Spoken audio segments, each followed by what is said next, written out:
And the next item is being raised by Deputy James Bannon, the need for St Matthews NS Ballymahon, Longford, to receive extra funding. Deputy, you have 4 minutes for an initial statement. The Minister has 4 minutes to reply. Thanks, Indeed, I would like to thank the Cairn for taking this important topical issue this afternoon, the purpose of which is to highlight the urgent need to provide 2 additional classrooms during the refurbishment of the existing school at St Matthews Ballymahon, County Longford.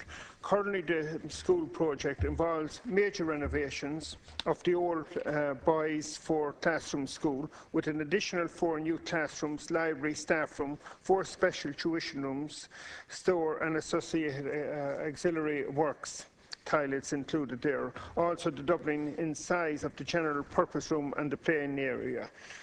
The present project is at an advanced stage, and it would make a lot of sense to have the additional accommodation provided now for a variety of reasons, the most important reason being from a health and safety point of view, while the pupils are at alternative accommodation.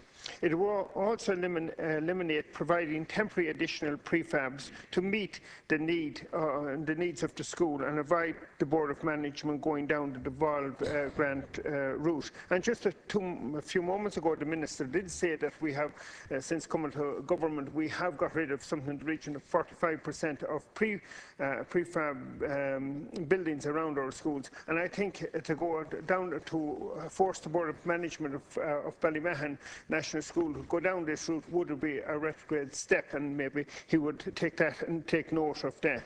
As you know, Minister, there is an urgency to provide these classrooms to facilitate the demand for places at the school caused by the increased population levels in the Ballymahon area of County Longford. I mean, there was an outlying school a few years ago, and namely Gurchin School, just outside of Ballymahon. It was a rural school. It closed, and the pupils from that general area came into Ballymahon town.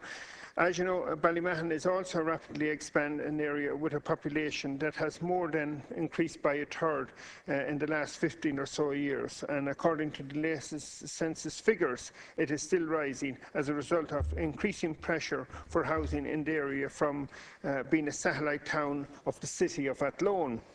Families are moving into the town to accommodate the increasing overspill from Athlone. As you may not be aware, the property is cheaper in Ballymahon than it is in Athlone, and it's enticing families to come into this town. Those houses are primarily occupied by young families, which leave a much greater demand for school places in Ballymahon than was the case 10 or even 5 years ago. St Matthews is one of the main providers of primary education in the area and urgently needs these extra classrooms and other facilities. This building programme for this school has been the subject of many questions and representations by me since the early architectural stage was initiated, when more than 200 pupils were accommodated in the old building.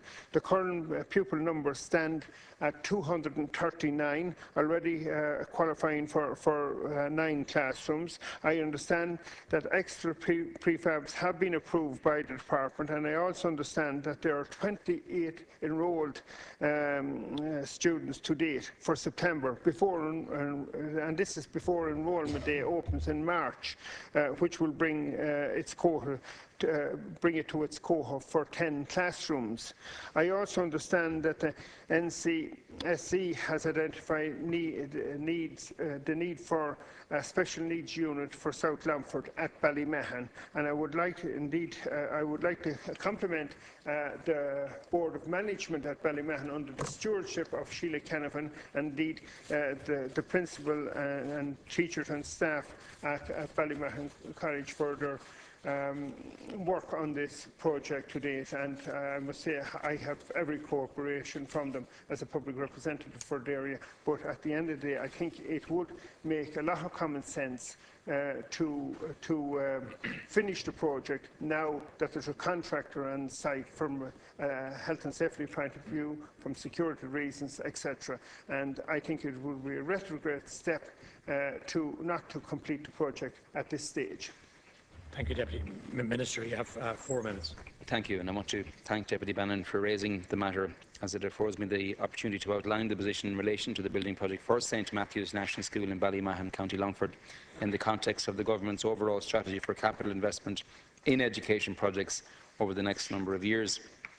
Decisions relating to meeting the accommodation needs of schools, including St Matthews, over the coming years must be considered in the context of the need for additional school places at both primary and post-primary level, and I've previously outlined to the House the scale of the demographic growth in the school-going population, which must be catered for under the 5-year construction programme to 2016 and subsequent years.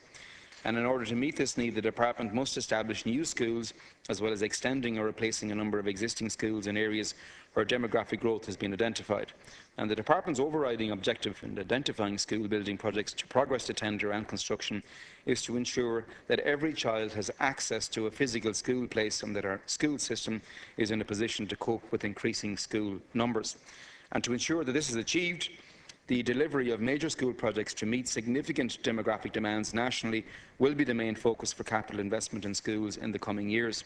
The 5-year school building programme that Minister Quinn announced in March 2012 is focused on meeting those demographic needs. The school building project for St Matthews Mixed National School was included in the Department's 5-year plan and was announced to progress to construction in 2012. The project encountered some delays initially, but subsequently progressed to construction in May of 2013. After the project commenced construction, the school authorities sought to change the brief by adding additional classrooms. And there is always the considerable contractual risk in seeking to change the brief of a project once construction has commenced. And following a review of the long-term requirements for St Matthews, it was agreed to provide additional accommodation, either by way of change order on the current contract or as a devolved grant. And as 2 classrooms are required in the short term, with a further 2 likely to be required at a later stage, it was agreed to seek planning permission for 4 classrooms. The additional accommodation sought by the school authorities equates to approximately 26% of the overall accommodation being provided, and given the advanced stage of the project on site, the proposal at this late post-contract stage of the project to add accommodation opens up considerable contractual risk and associated cost to both the school and the Department as the funding authority. And in light of this, the more appropriate means of delivering further accommodation at St Matthews National School is by way of devolved funding under a separate contract.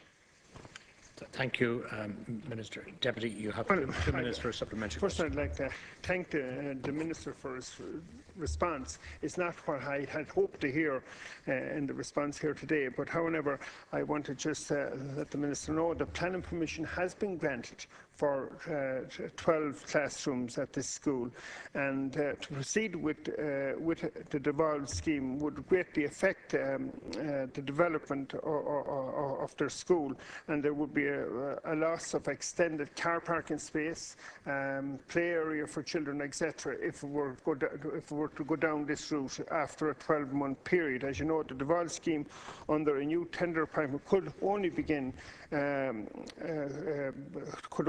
work after a period of 12 months in which the contractor is responsible for the current building.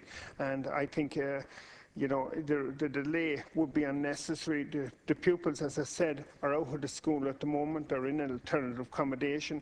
And if the students were brought back into the school, you would have a situation that we would have to, the Board of Management would have to provide, or with the assistance of the department security for around the school when the 2 additional classrooms will be constructed at a later stage. And I mean, this in turn will have a knock-down effect on forcing the Board of Management to request the installation and the funding of temporary accommodation for the forthcoming academic year.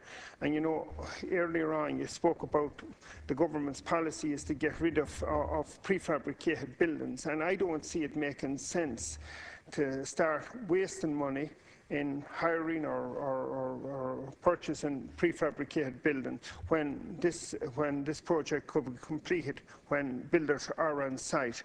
And I really plead with you, Minister, to allow common sense to prevail in this area. review the situation as quickly as possible, and maybe try and have a meeting with the Board of Management and the building group attached to your department to try and advance this project at the present time.